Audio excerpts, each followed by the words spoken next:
فسق سے کہ یہ آدمی فاسق ہے، کبیرہ گناہ کا مرتکب ہے. یہ عملی نفاق جو ہے اس کا مطلب یہ ہے کہ رسول اللہ صلی اللہ علیہ وسلم فرمایا جب جھگڑا کرتا ہے تو گالی دیتا ہے نا حدیث، وعدہ کرتا ہے تو اسے پورا نہیں کرتا، بات کرتا ہے تو جھوٹ بولتا ہے.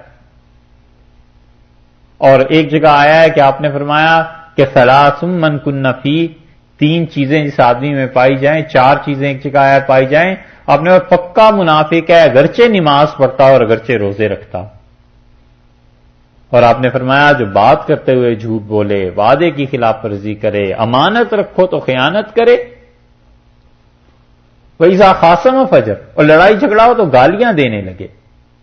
جب یہ کسی چیز میں کسی آدمی میں پائے جائیں، فرمایا منافقن خالصن، پکا منافق، وَإِن صَامَ وَصَلَّى، اگرچہ نماز پڑھے اور روزہ رکھے. تو یہ عملی زندگی کی کمزوریاں ہیں نا، عقلاً زندگی میں کمزوریاں پائی جاتی ہیں.